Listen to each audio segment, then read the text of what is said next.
భారతదేశం ఉనికి. భారతదేశంతో పొడవైన సరిహద్దు గల దేశం ఏది? చైనా. భూమధ్య రేఖకు అతి దగ్గరగా ఉన్న భారతదేశ దీవి ఏది? గ్రేట్ నికోబార్ దీవి.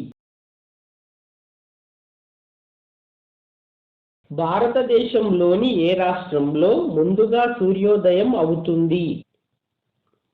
అరుణాచల్ ప్రదేశ్. భారతదేశంలో విస్తీర్ణంలో అతి చిన్న రాష్ట్రం ఏది? గోవా. భారతదేశంలో విస్తీర్ణంలో అతి పెద్ద రాష్ట్రం ఏది? రాజస్థాన్. భారతదేశంలో సముద్ర తీరాన్ని కలిగి ఉన్న రాష్ట్రాల సంఖ్య 9. భారతదేశంతో ఉమ్మడి సరిహద్దు కలిగి ఉన్న దేశాలు ఎన్ని? 7. భారతదేశం మధ్యగా వెళ్తున్న రేఖ ఏది? కర్కట రేఖ. భారతదేశంలో కాల నిర్ణయానికి ప్రామాణికమైన రేఖ ఏది? 82.5 డిగ్రీల తూర్పు రేఖాంశం.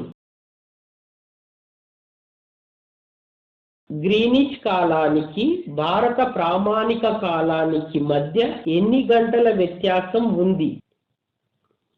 5.5 గంటల వ్యత్యాసం. భారతదేశంలో అతి పొడవైన తీరరేఖ గల రాష్ట్రం ఏది? గుజరాత్. ఆంధ్రప్రదేశ్ రాష్ట్ర తీరరేఖ పొడవెంత? 972 కిలోమీటర్లు. భారతదేశం శ్రీలంక మధ్య ఉన్న దీవి ఏది? పాంబన్ దీవి. భారతదేశం సుమారు ఎన్ని కిలోమీటర్ల భూభాగాన్ని సరిహద్దుగా కలిగి ఉంది? 15,200 కిలోమీటర్లు. భారతదేశంలో విస్తీర్ణంలో అతిపెద్ద కేంద్రపాలిత ప్రాంతం ఏది? అండమాన్ నికోబార్ దీవులు. భారతదేశం చైనాల మధ్య గల సరిహద్దు రేఖ ఏది? మెక్మోహన్ రేఖ. భారతదేశం నుండి శ్రీలంకను వేరు చేస్తున్న జలసంధులు ఏవి? మన్నార్ సింధు శాఖ, పాక్ జలసంధి.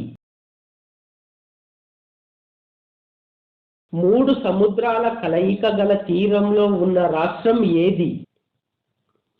తమిళనాడు. సింధు నది పరివాహక ప్రాంతం వెంబడి నివసించే ప్రజలను ఏమని పిలిచేవారు? ఇండోయిన్లు. భారతదేశంలో ఎన్ని రాష్ట్రాలున్నాయి? 29 రాష్ట్రాలు. భారతదేశంలో ఎన్ని కేంద్రపాలిత ప్రాంతాలున్నాయి? 7. ప్రపంచ భూ విస్తీర్ణంలో భారతదేశం ఎన్నవ స్థానంలో ఉంది? 7వ స్థానం. సముద్ర జలాలలో భారతదేశానికి అతి సమీపంలో ఉన్న దేశం ఏది? శ్రీలంక. మినికాయ్ దీవి ఎక్కడ ఉంది? లక్షద్వీప్ దీవుల్లో.